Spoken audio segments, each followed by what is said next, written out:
is a Learfield presentation of the Oregon Sports Network. And Oregon is going to play in the national championship game. Big Ten champions. Big Ten champs. National champions, yes. Oklahoma City bound the Oregon Ducks. Awesome day to be a Duck, man. Boom inside. Touchdown Oregon. He gets loose. Fires. Hit. Pops the three. Oh, yeah. It's all Oregon. This is Duck Insider. Duck Insider. It's about how to be a group of people that know how to love each other to the absolute fullest. Pleasure, joy to be with them each and every day. And I can't wait for the future. It's just fun to be a part of a community that cares, that is passionate, and when we come together, powerful things can happen. This is Duck Insider on the Oregon Sports Network from Learfield, presented by OnPoint Community Credit Union. People are the point. Now let's go live to the Country Financial Studio to talk Oregon Duck Athletics. It is a Monday. It's not a Monday. It is a Wednesday. Don't blame me on Monday. It's a Wednesday. It's a Wednesday inside the Country Financial Studio. Ryan Milano here with you, talking about everything going on in Oregon athletics. I think that right now at this time of year, when softball has come to a close, track and field, there's a week and a half in between the Big Ten championships, as well as then regional play for Oregon track and field. Baseball's about to head on the road for the Big Ten tournament. I feel like now is as great of a time as any to reflect on some of the seasons that just closed up during this campaign. We'll hear from Oregon Beach volleyball head coach Kristian Kuld on the show coming up later in the program, but we'll also focus a lot on Oregon men's golf, who are navigating through the Columbus Regional. Looks like their season is going to come to a close here very shortly. They're a few strokes off of the cut line for the advancement out of the regional round in the final round of the Columbus Regional, but mostly a lot of baseball here today because it is a big baseball preview type of weekend as the Ducks will navigate through the Big Ten tournament. Oregon is on the road going to Omaha, Nebraska now as we speak. Joey Mack with the Ducks. He'll be on the call all weekend long as the Ducks try to traverse their way through the Big Ten tournament. And Oregon, they did a lot of work last week to get themselves into a top 4 seed position, the 3rd seed for Oregon baseball in the Big Ten tournament. And I think it's really starting to set in this week how good of work Oregon did to actually put themselves in a position to get a bye into that quarterfinal round and not have to play in this double elimination type of bracket to even advance into what I'm going to call the winner's bracket. You got the play-in and then the winner's bracket where Oregon has already gotten themselves a bye into. And it has been really fun to watch all these other teams duke it out. They're playing in postseason. They're going toe-to-toe. Right now here in studio, we're watching Rutgers and Ohio State go at it, and they're tied at 2 in the 8th inning. And the game has been just a body blow after body blow type of affair. And Oregon, we know who the Ducks will play. Oregon, well, not quite yet. We know what the picture is becoming a little bit clearer on who Oregon will play. The Ducks will play the winner of Game 8, which is the winner's game from that loser's bracket. It's a little bit of a confusing format, but follow along with me. Michigan and Washington both won their first games of the Big Ten tournament. Oregon will play the winner of that game, and then the Ducks will try to traverse their way through the Big Ten tournament. But Michigan and Washington, Michigan beat Rutgers in their first game of the Big Ten tournament, and Washington clutched up a gutsy victory against Ohio State. It was a weird kind of game and one that Ohio State had a really good chance to win. Actually, with the game tied at 6 in the 9th inning, Washington hit a foul ball pop-up to the catcher, and it looked like it was going to go to the bottom of the 9th with Ohio State having a chance to walk it off. And instead, the Ohio State catcher, he dropped the ball. Very next pitch was a triple down the right field line. 2 runs come in for Washington. Washington ends up winning. It was a wild victory for the Huskies in that game. And Ohio State's defense actually kind of let them down throughout the course of this weekend. We've been watching the game here in studio between Ohio State and Rutgers. And Rutgers scored both of their runs on defensive miscues by Ohio State. We'll see if either of these teams, well, which of these teams will advance. And the winner of that game will have to put in a lot of work in order to get into the winner's bracket neither one of those teams can play Oregon at this point, at least not in the first round of the winners bracket quarterfinal in the Big Ten tournament. A lot of storylines between both Michigan and Washington for Oregon if the Ducks were to play either one of these teams. Always storylines against Washington, a rivalry in the Big Ten tournament. That would be a whole lot of fun in the Big Ten tournament. Oregon went up to Washington and almost had a series sweep against the Huskies. Ended up winning 2 out of 3, but the Ducks a little bit disappointed that they didn't get the series sweep against Washington the first time around between these two teams. It was a good finish to the series by the Huskies, which ultimately took a game from the Ducks and ended up having Washington salvage a game in that series. Michigan, I think, gets a little bit more interesting in terms of the storylines because Oregon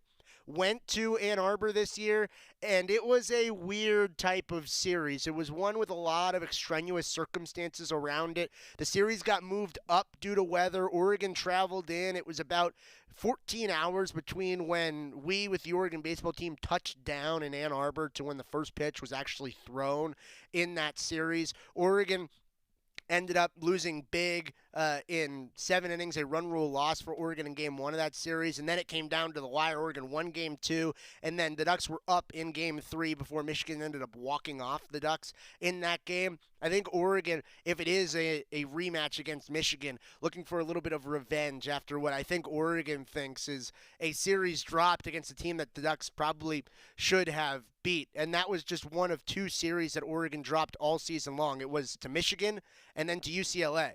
And Oregon was in both of those. I think both of the series that Oregon dropped this year, the Ducks really think that they could have been in and could have won both of them. Some opportunities left on the table. You can't leave opportunities on the table in the Big Ten tournament because Oregon is still playing for host seeding in the regional round. It's going to be Selection Monday, and we'll see how good of a resume Oregon is able to bolster with a few more opportunities on the Ducks schedule in the Big Ten tournament. We're going to get a timeout. We're talking more baseball throughout the course of the show, but first, catching up with Oregon Beach Volleyball and their head coach, Kristian Kuld, sitting down with Joey Mack after Oregon Beach Volleyball, a successful season, the most successful season in program history. We're talking beach volleyball when we return on Duck Insider on the Oregon Sports Network from Learfield. As a local community credit union founded by teachers, OnPoint is committed to supporting the students and faculty at the University of Oregon. And on game day, we're right there with you, on the field, in the bleachers, and in the classrooms. Drop by one of your local branches today and discover the many ways OnPoint can help support your financial well-being. OnPoint Community Credit Union. People are the point. Federally insured by NCUA. Equal housing opportunity. We know you turn to the Duck Store for all your game day needs. And for students at the University of Oregon, it's even more. Class supplies, jobs, a seat on our board, a place to take a quick coffee break. Because we're your student-first, non-profit college store, every purchase you make directly supports the very community we serve. From working in our counters to studying in the classroom, from directing our stores to cheering in the stands, the people we serve, the students, are the very people who are the Duck Store. More Duck Insider from the Country Financial Studios after this on the Oregon Sports Network from Learfield. In sitcoms, when someone has a problem, they just blurt it out and move on. Well, I lost my job and my parakeet is missing. How was your day? But the real world is different. Managing life's challenges can be overwhelming. So, what do? We get support. The Huntsman Mental Health Institute and the Ad Council have mental health resources available for you at loveyourmindtoday.org. That's loveyourmindtoday.org. See how much further you can go when you take care of your mental health. Snakes, zombies, sharks, heights, speaking in public. The list of fears is endless. But while you're clutching your blanket in the dark, wondering if that sound in the hall was actually a footstep, the real danger is in your hand, when you're behind the wheel. And while you might think a great white shark is scary, what's really terrifying and even deadly is distracted driving. Eyes forward, don't drive distracted. Brought to you by NHTSA and the Ad Council.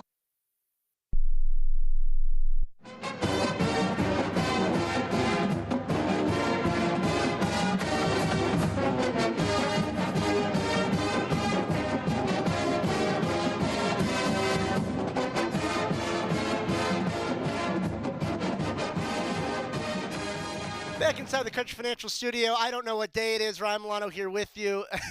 That broke Coulter. That absolutely broke Coulter.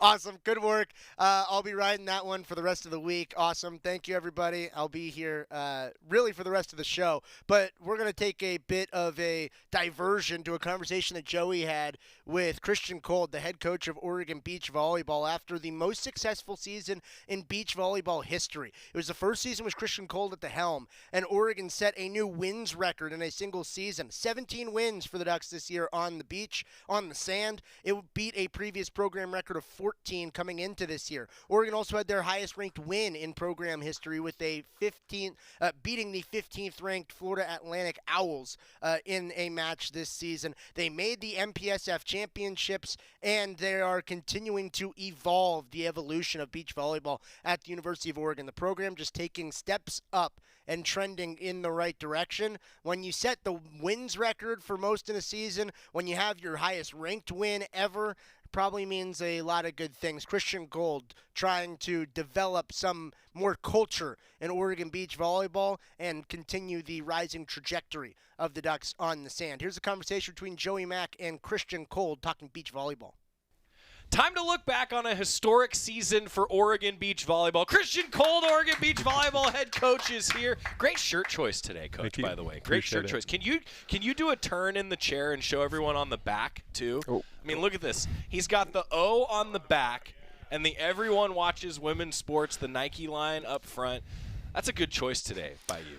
Yes, I appreciate it. Our team was well represented at the Women's Symposium. And so cool. All the female athletes got it, and then we were there hanging. We were just trying to be allies in the regard as coaching staff, and we were hanging with some of the staff's children, just the little daughters and stuff, and just messing around. And then Katie was like, "Hey, you guys got to get a shirt. You guys can be representing the program." So here we are. That's awesome. That's so cool. Well, I say historic season. I mean, congratulations on a historic season. I know you want to win all of them. However, a program record for wins, Coach, is pretty important. Congratulations on that. What was your review of the year? Thank you. Well, I think it was for what we expected, which was no expectations. It was awesome. I think our main goal this year was to change the expectations of where we're gonna be, and we were hoping that the byproduct of that would be wins. And started the year with a great upset win against a tournament team who ended up going to the NCAA tournament, and then we ended the regular season in Seattle with our biggest win of the year against a number 15 team in Florida Atlantic. So, yeah, I mean, we really didn't know what to expect. This season, as we've been talking about, is just so short and condensed. I believe it's the shortest NCAA season of all sports. So, if we ran into a concussion or we ran into a sickness, they'd miss 4 to 8 matches. Or some of the athletes. So it's a lot of quick piecing together, and you got to have a short-term memory when things are good and things are bad, because you got 1 or 2 days of practice and you're back on a flight somewhere else to play another tough team and tough schedule that we had this year. So a lot of success, really proud of some of the individual accolades that the team had, and grateful for the staff. I mean, I think I mentioned last time, it's all the team. I don't for whatever reason, head coaches get a lot of credit for things, but I mean, it was the team showed up this year, and the assistant coaches in Brooke and Danny were just amazing. Administrative support from the school, strength coaches, trainers, everybody was just kind of all played a good role in this. And for whatever reason, I get the credit for it, but I want to pass that credit to the team, because it's pretty cool what they accomplished. That's cool. Well, what's the old adage? Like, coaches lose games and student athletes win them, right? Yeah. You know, I like that. I'm good with that. Yeah, I like that. Yeah. I like that. You know, and you talk about like a ranked win against a number 15 team, most recently in Florida Atlantic, and to put that in context for fans, right? A program record in wins with 17 this year for beach volleyball, and that all occurs from late February through mid to late April. You know? So it is a short season, isn't it? Yeah, it was kind of crazy. We were at the conference tournament at the end of the year, and Danny, our assistant coach, he had like a countdown on his to our first match day in Louisiana at the beginning of the year, and it was like 59 days ago or 60 days ago. Wow. So like, just to think, we did 35 matches or so in 60 days, and it's dense. So we got to stay healthy and got to do things the right way, and I'm really proud of how it all came together. How does that happen in terms of development too? Like, I know, like, there's some times in the off season, right, when you can develop and get all those individual drills work, but then during the season, how do you balance that as a coach with the rest, but practice time? I don't know, all of that. I will say being in this was the 12th year I've been doing this. So year 1, 2, 3, 4, we're at an old institution. Very much learning curve in terms of how much you can do and how much is expectations wise. But we realistically, the fall, we tell our team that the decisions are made in the spring, but the work is put in the fall, and more or less how they perform in the fall and how much they're learning and how detail oriented they are when they're in their off season makes a lot of impact on what decisions and who we go with in the spring. So it's not to put pressure on them in the fall because, well, we do think pressure is an important thing, an important part of our sport. So we do simulate a lot of pressure drills and scenarios, but I think it's more the fall and the first 6 weeks of January and into the middle of February are so important for the development. And then once you're in season, it is all see the scout for the week on which teams we're playing, have a little theme for the week on, hey, stylistically, this is what we're going to get. Try to do your best to foresee the forecast. If it's going to be windy, then we have to do a lot of wind strategy stuff. If it's going to be hot, then we need to do a lot of maintenance and put people under pressure. If we go into a place with deep sand or shallow sand, like what strategies are going to work? Is this place known to have lower nets or higher nets? Just the nuance of where the refs have that kind of leeway of being like, hey, look, it's close enough. It's sand is not an even surface. So just in terms of like, hey, this is going to be weak, we have to be super physical. Hey, this is a team that's going to jump serve a ton against us. So we need to prep the team with the coaches hitting a ton of jump serves at the team and whatever it might be based on who we play. But there's no real big, I mean, you're always learning, always growing. That's always the key, but there's no big changes in development that really happen mid-season. It's hard to. You only have 2 or 3 days a week of practice, and one of those is usually not necessarily a walkthrough, but like an easier day where you're just talking about, hey, this is the stuff we need to clean up this week based on last week and based on what's ahead. And then, hey, 3-4 weeks down the road, we have these big matches, so we need to work for 3 or 4 weeks on this specific skill. So by the time we play those big matches down the road, it's not like we just started jump serving 2 days before and expect to be great. It's like, hey, we started this 6 weeks before and we touch on it every week with the expectation that we get that one off in the wind against this team when they're on their heels, and we can kind of press a little bit in that regard. Talking beach volleyball with head coach Kristian Kuld. You mentioned something that I think is a little unique to your sport, and that's just how much the outdoors and the environment in general impacts your sport. Like, there's a lot of, it's not just scouting your opponent, it's scouting where you're playing, right? Yeah, we were, it's funny, the first weekend in February we had great weather all winter here, but we had, I think it was like close to 90 degrees out in Tulane in New Orleans, and then in Boise in the mid-season we had wintry mix. We had our practice was a ton of hail, and it's actually kind of painful for the team. And the team, again, they're so resilient. They embrace those environments so well. And then the following weekend we go out to Hawaii, where you'd think it's going to be beautiful. It was really warm, but it was also raining the whole time. So we got more rain in that Hawaii weekend than we did in Eugene all year. So it was kind of a roller coaster with what we had. But again, the team, and I think a lot of schools just have a lot of adaptability just based on the nature of the sport, but you never know what you're going to get. So I think it's such an imperfect sport that if you go in with expectations that if you expect things to be perfect, you're going to fail. So if you're, hey, we know that this is going to work against us, we're going to have weird matches, weird moments, and maybe we have the 10 a.m. match, and at 2 p.m. it's perfect, but 10 a.m. it's crazy and windy and whatever. I think that's like really important to teach the team how to be resilient and adaptable and not panic. How do you do that? I mean, what's your coaching strategy to teach that adaptability in a sport like that? We do a ton of constraints in practice. So we'll for instance, we'll do a drill where, hey, you're not allowed to hit hard. You have to find ways to shoot over blocks, poke. We'll do a drill where the blockers have to pull. So you're on an open net, and then we're promoting physicality. We're doing drills where you have to run a certain play or a certain sequence, and we know the sequence is coming, but like, how do you beat it? How do you find a way? How does the defenders be creative and double up?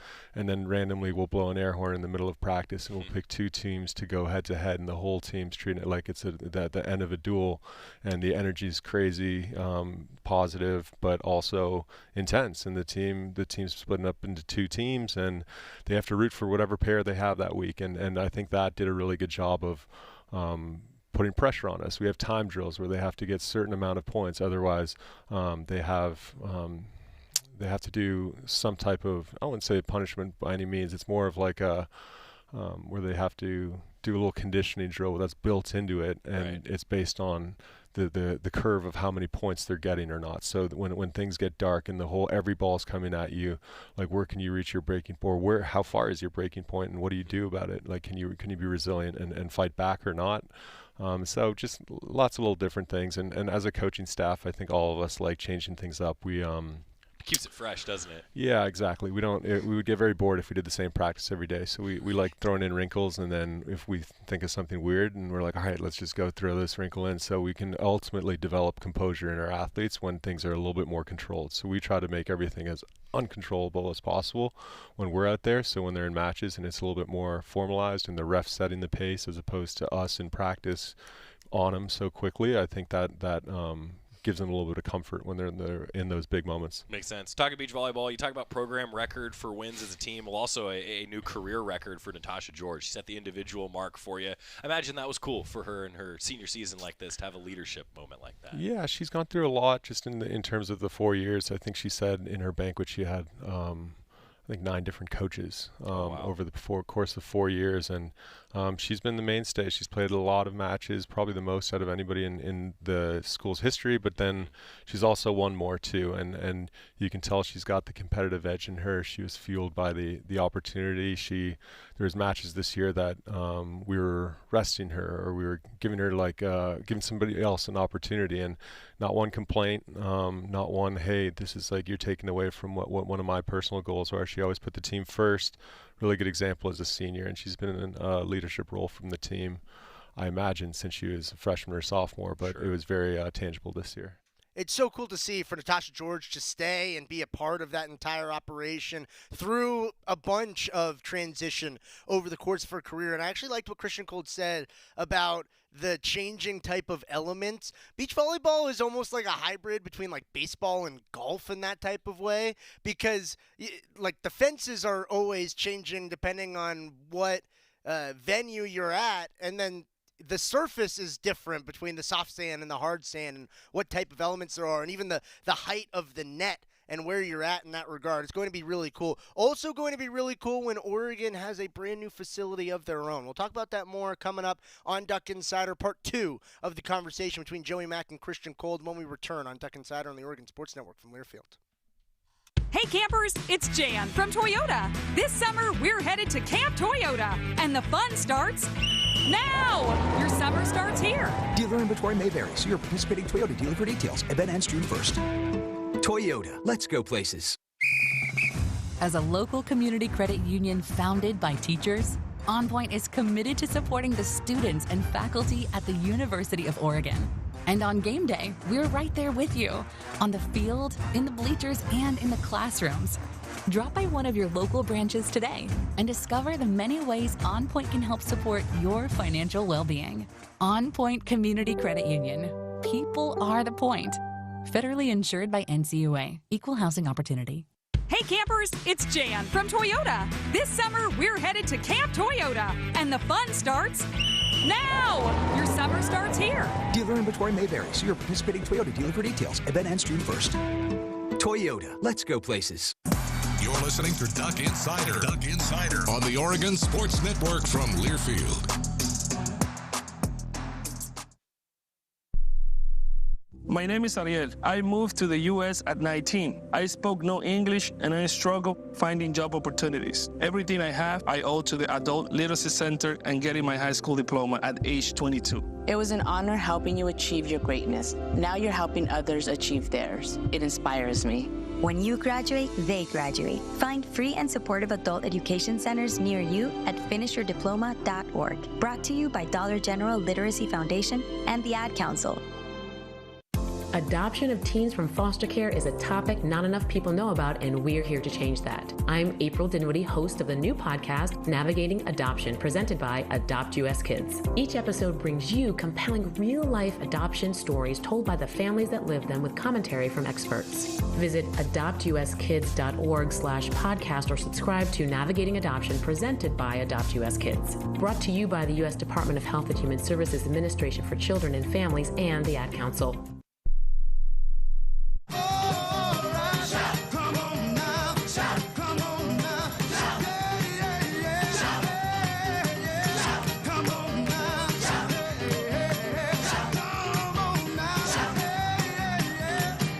Inside the Country Financial Studio, Second Insider, brought to you by OnPoint Community Credit Union. And I'm just going to actually watch the baseball game that's going on between Ohio State and Rutgers, because it's the 9th inning and things are getting interesting.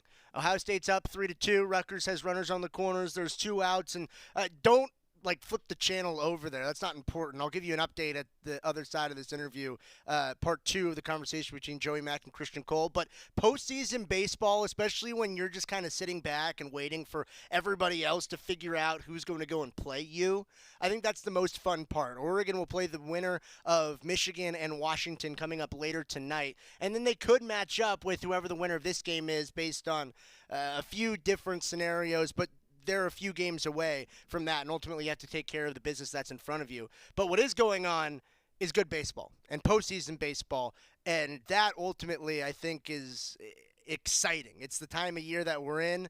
Postseason softball has been going. It's been really fun to follow. It's been really fun now into postseason baseball, because it felt like the last 2 regular season series for Oregon was postseason type of baseball, and you were riding on every pitch. And now you get to watch other teams do it, which is a whole lot of fun. Oregon Beach Volleyball making steps to get further and further in their development of their program as they continue to fight for more and more postseason success. And now into the offseason, they're looking to recuperate a new roster coming up for the next year, as well as continuing to update on a new facility for Oregon Beach Volleyball. Part 2 of the conversation between Joey Mack and Oregon Beach Volleyball head coach Kristian Kuld. How about the whole roster? I mean, we touched on last time you were on just about the seniors and what it's meant for them kind of now helping build a lasting legacy. I imagine that's powerful here at the end of their careers. Yeah, we're trying to – we were really big on we're trying to find a way to properly honor them going forward, because I think they really paved the way for the new era that we're kind of embarking on, and with the new courts that are coming up and just the change of locker room, or the new locker room that came this year, and the direction of the program is definitely on the up. And we know that the seniors, a lot of the parents of the seniors came up to us and they're like, oh, we wish you were here a couple years ago, or the program was making these changes a little bit earlier. And I was like, it sucks, but it's also pretty cool for them to be a part of it. So we're going to find a way to honor them somehow with a legacy going forward. But yeah, I mean, it's next year. We got I think we have 8 new freshmen. So far we have 2 transfers who we're excited about, and then we're looking for at least 1 or 2 more this year. And it's just, I mean, really the nature of college sports is a ton of turnover. We were very fortunate to not really have many departures. A lot of schools in the top 15, top 20, a lot of people went in the portal, and we didn't really have that issue very much for us. And we're excited about retaining every starter who's not a senior and being able to add pieces. One of our transfer commits, she's an all-conference winner. We have one who played indoor, was an all-conference winner, one who played beach, and she was an all-conference first team 3 of the 4 years.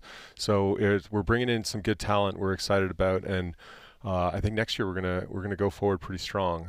I think we're gonna schedule harder next year as best we can, but I think the team overall next year is gonna be in a better spot, and we're gonna be really battle tested. We're gonna be way more efficient in the fall with our fall practices, because we don't need to feel out the team anymore. We know who's who. We know who gets along with who. We want to have our own goals to qualify for an AVCA Pairs Championship and all sorts of things. So very excited. It sucks going into summer and being like, I can't do anything till September after these last couple of weeks of training. But the direction and the program and the roster we're really excited about. And, yeah, we're really hopeful for the future. A lot of good key returners, which I think is with a ton of match experience now. And we're hopeful.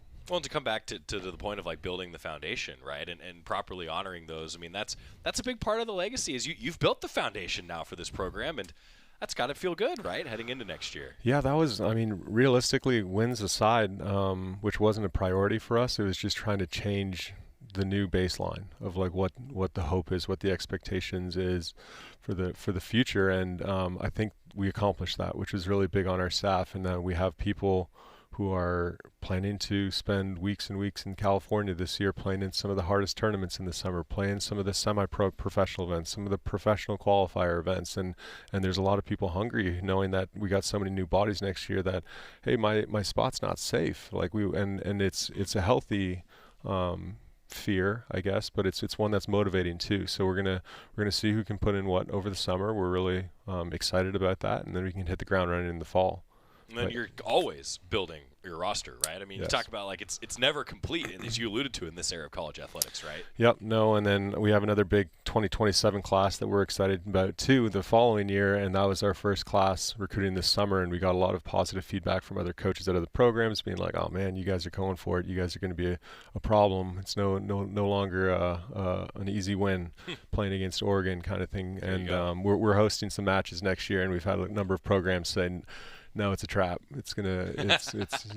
We're coming to your place. It's new courts. We're not familiar with it. Not familiar with potential wind or rain or whatever might come with it. Regardless of if it's a factor or not, it's living in their head rent free." And we're excited about the fact that we're creating enough noise that some good teams are turning us down because there's a little bit of fear that we're creating. That's cool. You touched on the courts. I want to ask you about that in a moment, but also scheduling tougher. At what point do you finalize the schedule? How far out do you try to get it done? Almost 90% of the schedule for next year was done in the first week of January this year. Wow, okay. And it's like we don't have a sport that has we're all in conferences, but there's no conference schedule. So each coach has to basically choose.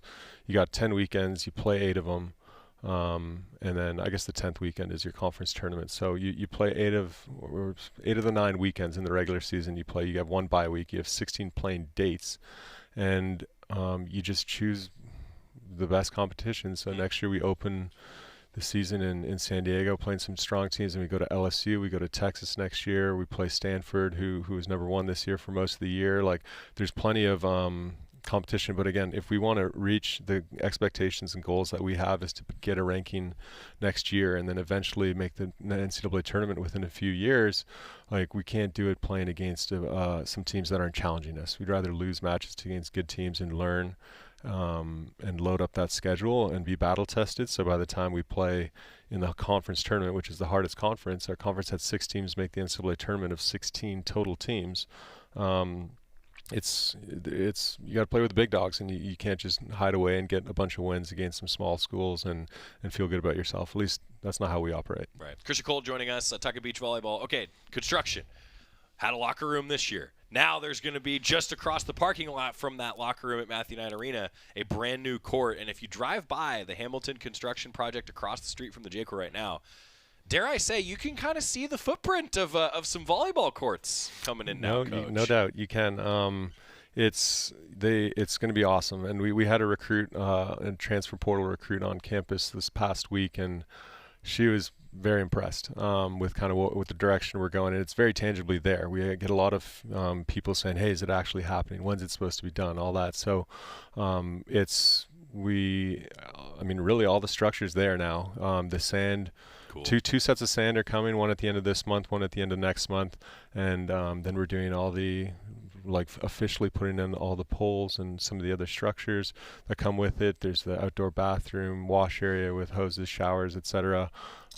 Heated room for our equipment. So it's I don't know. There's a lot of good that's coming from it. Like you mentioned, it's right there next to the locker room. It's like a parking lot walk away from our offices too, and then we're right by the academic centers, which is across the street. The Student Athlete Academic Center in Jayco. So really their student athlete experience is just going to be all within one little area. And I think it's so exciting to see. And the blueprints that we've seen for the slides, I guess, for what the courts will look like, and then now seeing it, driving by it every day, and you're like, oh yeah, it's there and it's coming along, and it's crazy how quick the construction has been. And I think the goal was originally by the end of September, by the time our first practice. But I mean, if we're getting sand in the end of May, middle of middle of June, then we're in a really good spot. That's awesome. That's so cool just to see what it's becoming after so many years in the making. You touched a little bit on the off-season schedule there a little while ago, just about individual work time now, and then you have that summer break. What is your off-season schedule? What do you want to accomplish?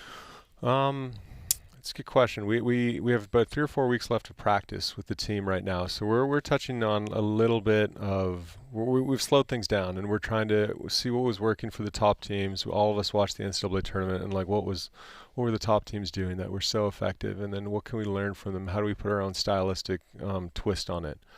So we're slowing things down a little bit right now, which I think is good. The team probably wants to go 100 miles an hour because they're so hungry, but we as coaches see this time as super valuable. Sure. And then for the team in the off season, they're going to go. Some of them are working jobs, some are traveling, but it seems like all of them are going to play. As a coaching staff, we're going to go. In some June events, we're gonna. I think we got an event up in Spokane that we're gonna go to. There's about 3 weeks of recruiting in Southern California in July that we're gonna hit up that everybody does. Gonna do some clinics here and there in Seattle and elsewhere. Try and grow the footprint that Oregon has, and whether we recruit a ton of people or not.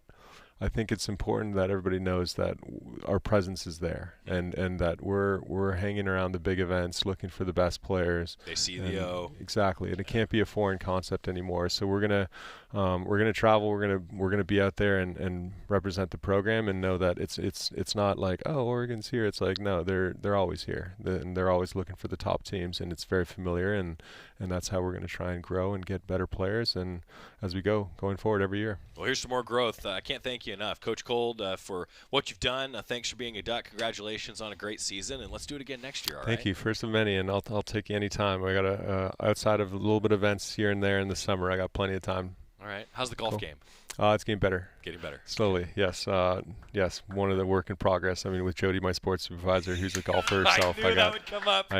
She's helping. She just dropped off a bunch of golf balls for us as a gift, and me and Danny looked at each other. We're like, oh, this is a sign. We got to get back out there. But that'll be a fun summer project and goal. That's great. You better in the short game or the long game? I'm definitely better. I'm the dude who gets on the green in regulation in 5 putts.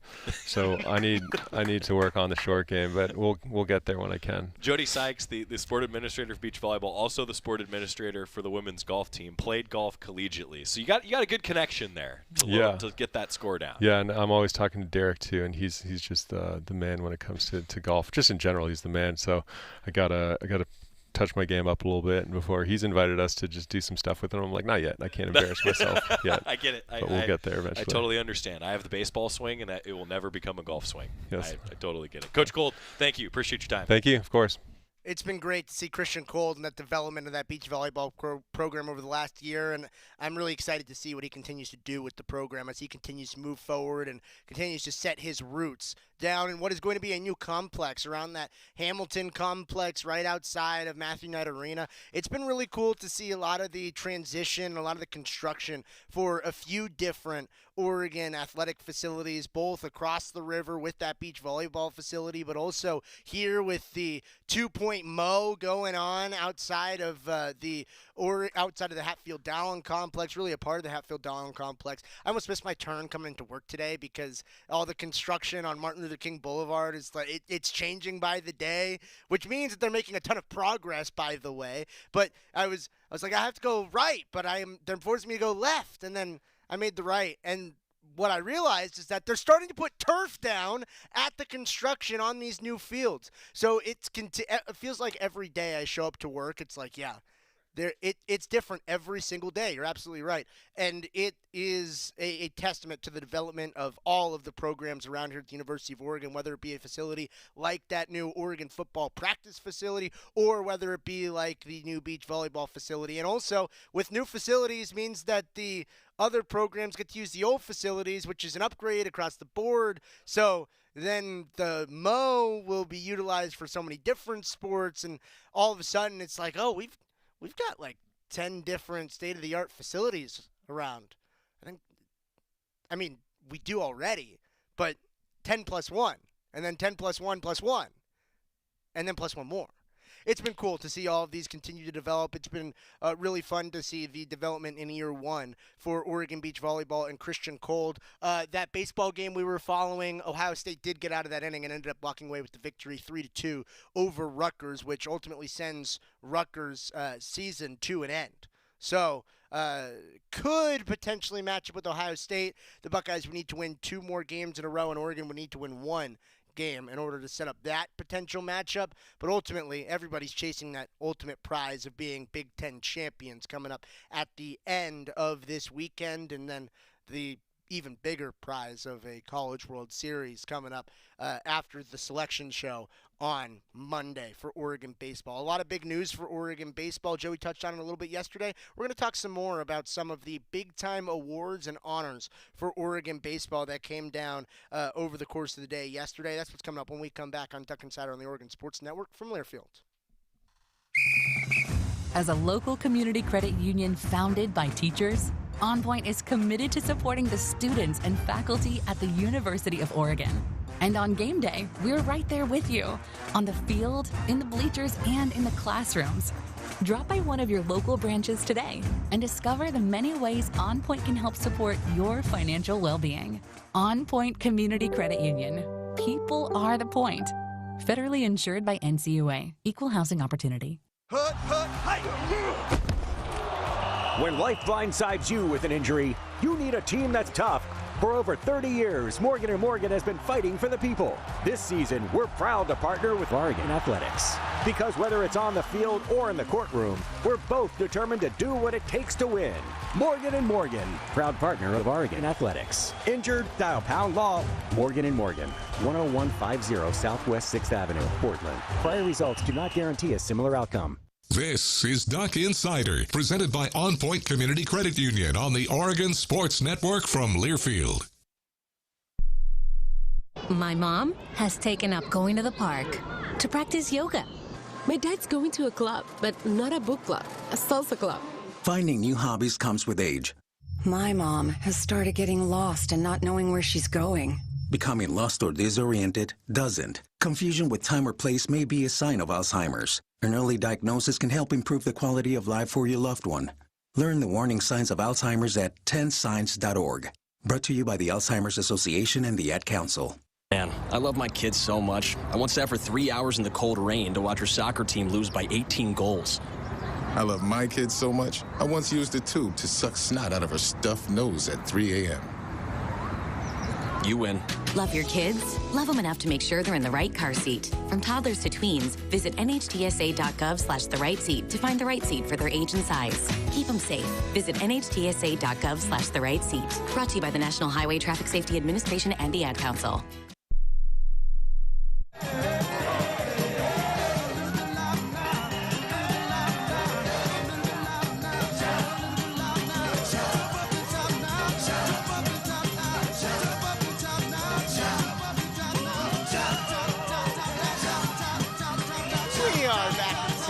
Country Financial Studio. It is Duck Insider, brought to you by OnPoint Community Credit Union. Ryan Milano here with you on a specified day of the week. I think it's a Wednesday. I don't know. Wednesday, right? Wednesday? It's a Wednesday. Coming off of a weekend at PK Park in which Oregon baseball got a huge series victory against USC to secure their spot as the number 3 seed in the Big Ten tournament. The cinematic recap for that series is now out on social channels, on really wherever you get your Oregon athletic socials. Specifically, I saw it on Instagram. Unfortunately, my work in the warning track race did not make the cinematic recap. But it was fun to run a race wearing a costume. Scotty, have you been ever at a running event wearing a costume before? You haven't. You have never been at a running event wearing a costume? No. I don't know who that. Oh, you're gonna play the video? Oh, yeah, I seem to vividly remember somebody who had the frame and build of Scott Phillips wearing a costume along the side of a running event. Scott doesn't remember. I remember. That was fun. And I got to tell you, I was winded and needed a whole bunch of water. Micah really challenged me at the end there. He had a lot of giddy up to him. I thought that was pretty impressive from Micah. George, disappointing effort. He was talking the most guff coming in, and he was third, and it wasn't close. And, he has started talking guff for next year, saying that he's going to come out. Good luck, buddy. Good luck. Start training. You're going to need it. Oregon baseball, they've been training a lot, and they got some honors to back it up. Oregon named to a whole bunch of Big Ten teams, depending on the player and who it was. Drew Smith got some big honors for Oregon, not only as an All-Big Ten first-teamer, but an All-Big Ten defensive team. And his bat has gotten a lot of the highlight for Drew Smith this year. I am really glad that Drew Smith got honored as an All-Big Ten defensive teamer at third base, because it has been such a massive growth point for Drew Smith. From when he took over as Oregon starting third baseman at the start of the 2024 season, he didn't play a good defensive third base. Ultimately, Oregon, after a few games, they shifted up their infield where it moved Carter Garade to third base, and then at the time Ryan Cooney and then Maddox Maloney to shortstop, and Drew Smith got moved over to second base because there were a few learning moments on the hot corner for Drew Smith. He's learned from those moments, and he has been really, really good defensively and a strong, stout glove for Oregon at third base this year. I think a well-deserved defensive first team or all-defensive team honor for Drew Smith and an All-Big Ten first team honor. Tanner Bradley also named to the All-Big Ten first team, the second Duck. Oregon had 2 on the All-Big Ten first team. And seeing Tanner Bradley from his role last year into his role this year has been a huge development. He didn't give up a single base runner last year. He faced 14 batters and retired and got 15 outs. He was that good last year. That's how good Tanner Bradley was. He was used sparingly, but we saw a ton of flashes, and now the flashes have turned into big igniting sparks and fires for Tanner Bradley. He has been awesome throughout the course of this season. He's been a high leverage arm for Oregon, and he has been nails for the Ducks throughout the course of this season. It's been really fun to see Tanner Bradley emerge in Oregon's bullpen in his second year with the Ducks, just like it has been to see Will Sanford emerge for Oregon in their starting rotation for the Ducks. Will Sanford, one of 4 Ducks that were named to secondary all-defensive teams. 3 were named to the All-Big Ten second team, or not all defensive teams, the Big Ten second teams. 3 Ducks named to the second team, 1 Duck named to the third team, to say it simpler. And Will Sanford was somebody who had a lot of promise coming into last year. He was in the rotation, and then ultimately he lost his spot in the rotation to Jason Wrights. And I think a lot of people in that spot, especially in this age of collegiate athletics, would say, well, I had my chance, and this team, ultimately, they went to somebody else, and now I'm in the portal, and now I'm somewhere else. Will Sanford didn't choose to do that. Will Sanford came back as the ace of this year's team, and he has been electric this season. He has an elite fastball. Everybody knows it, but he has added a dynamic curveball, or at least he's improved upon his curveball to become another professional-style level pitch for Will Sanford, and he's been awesome. Outside of some extraneous circumstances, I mentioned the weird circumstances around the Michigan series at the top of the show.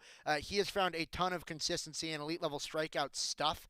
Has Will Sanford this year, and he was probably his best when Oregon needed him the most on Friday this weekend when Oregon won the series against USC. Devin Bell also named to an All-Big Ten second team, and for him, a D2 All-American. He was at Western Oregon, but moving up a level, it takes a lot to make that type of jump. A lot of people don't make that transition successfully. Devin Bell has. He has been awesome for Oregon, and he came up with his best weekend to close out the regular season. The Ducks do not get a series win against USC without both Will Sanford and Devin Bell and the efforts that they put in this weekend. I was surprised that Devin Bell didn't win the Conference Pitcher of the Week last weekend.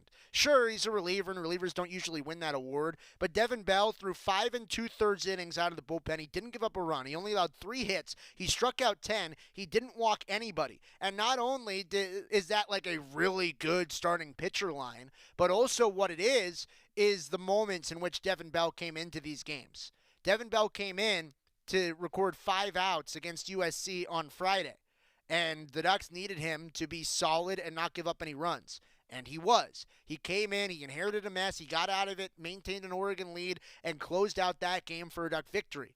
Then he came in a tie game in the 8th inning against USC on Saturday, and he threw a scoreless 8th, and then a scoreless 9th after navigating around some traffic in that 9th inning.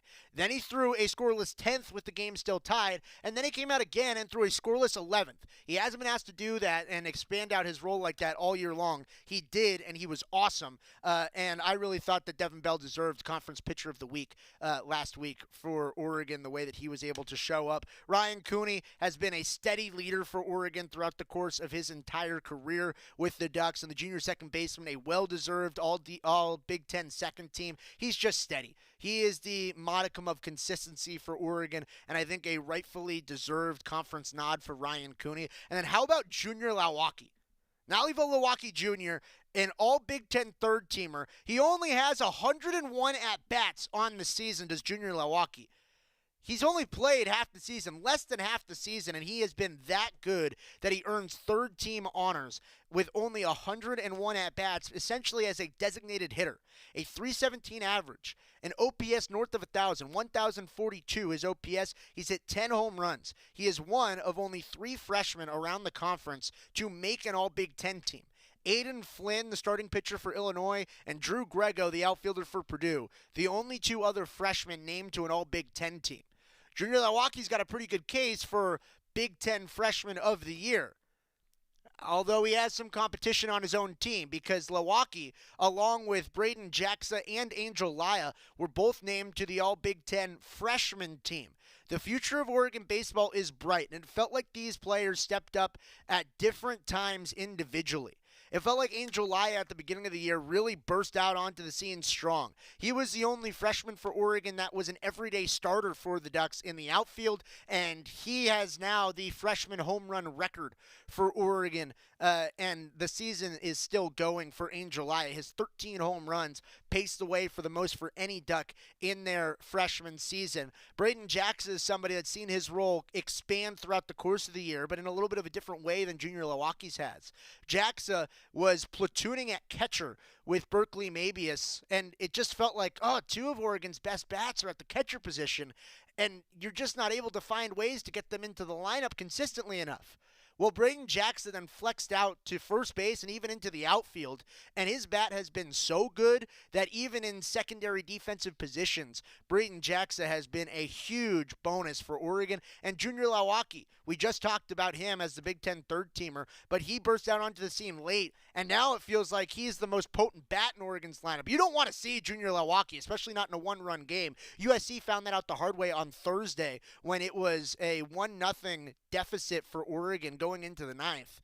And then Junior Lawaki hit a solo home run in order to tie the game and send it into extra innings. These are 3 tremendous freshmen for Oregon, and if the Big Ten Freshman of the Year doesn't come from the Ducks, I think that is a travesty. These 3 have been awesome for the Ducks. Oregon took home one more honor as Jack Brooks took home Oregon's Big Ten Sportsmanship Award, and I think that just speaks to Jack as a guy. He is a grinder. He's a worker. He's a guy that came in as an infielder, transitioned to the outfield, and he has made it look seamless. He came up big over the weekend against USC. In 1 inning, he made 3 outs, including what ultimately proved to be a decisive home run robbery in Friday's game when Oregon won by a run. Well, if Jack Brooks doesn't take a home run back, Oregon would not have won that game. Excited for all these Ducks that ended up getting and taking home Big Ten honors. Well-deserved honors for all of the Ducks that were recognized by the Big Ten Conference. I thought, honestly, there could have been a few more Ducks that were honored by the Big Ten. Ultimately, hard to complain about 2 first teams, 3 second teams, a third team, and a couple of Big Ten freshman teamers as well. Oregon baseball, they're traveling out to Omaha, Nebraska today. They'll have a practice day tomorrow, and then they will play in the Big Ten tournament in the quarterfinal round against the winner of the game tonight between Michigan and Washington. We'll have a better picture tomorrow on the show to tell you who the Ducks are going to play in that first game for them in the quarterfinals of the Big Ten tournament. It's postseason time. It's also postseason time for Oregon men's golf. They are battling in the Columbus Regional. I don't think they're going to quite make that cut line, but they gave themselves a pretty good run at it. We'll talk about it when we return in Second Saturday on the Oregon Sports Network from Learfield. At Shadow Hills Country Club, we're more than just an award-winning golf course and practice facility. Our events team offers all-inclusive event pricing that allows us to take care of all the details while you enjoy your event. Our indoor and outdoor venues offer you a wide variety of fully staffed options that put the focus on you. From weddings to business and social events, at Shadow Hills Country Club Events Center, you get the benefits of a resort atmosphere and amenities in a peaceful country setting, just minutes from downtown Eugene. Call for a tour today or visit shadowhillsevents.com. Hey Duck fans, at Country Financial, they make insurance easy. Whether you're shopping for home, auto, or more, their representatives will take the time to understand your specific needs and explain what options work best for you. Worry less and feel more confident knowing you're covered. Visit countryfinancial.com to get started today. Experience more with Country Financial. Auto and home insurance policies issued by Country Mutual Insurance Company, Country Preferred Insurance Company, and Country Casualty Insurance Company, Bloomington, Illinois. More Duck Insider coming up on the Oregon Sports Network from Learfield.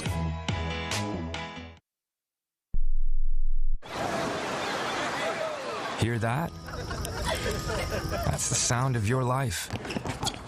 Perfectly imperfect. Beating in rhythm to the world you've created. But every time you drive after drinking, the music gets drowned out. Your life sounds pretty great. Don't let a buzz ruin it. Buzz driving is drunk driving. Don't drive buzzed. A message from NHTSA and the Ad Council. When you're high, you feel different. You think different, you talk different, you draw different, you listen to music different, but you probably knew that. Problem is, you also drive different, and not in a good way. That's why driving high is illegal everywhere. So if you're high, just don't drive. Make a plan to get a sober ride. Because if you feel different, you drive different. Brought to you by NHTSA and the Ad Council.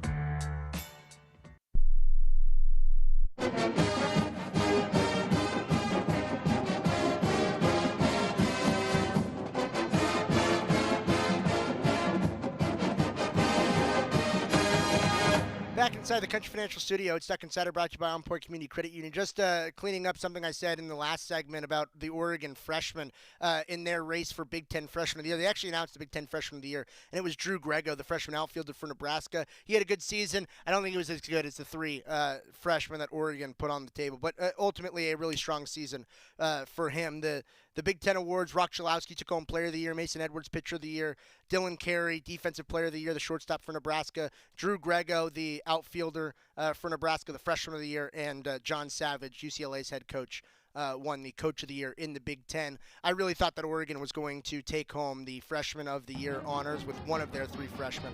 Ultimately, didn't get it done. I thought they deserved it. But nonetheless, Oregon men's golf, they were in the Columbus Regional competing, trying to make it into the NCAA championships, and the Ducks finished 10 strokes back of the cut line. It was a very difficult course. Florida was at even par, Stanford was at 24 over, and the cut line was at 31 over par. It was a really difficult run for everybody there. I thought a good outing for Oregon men's golf. I'll talk to you tomorrow. I'm Chris Jakimick. I served in the United States Air Force, and I deployed 3 times. Being a veteran, it's interwoven into your DNA. It is really the absence of the connection and the purpose that can really drive a lot of veterans to some negative thoughts. For those who are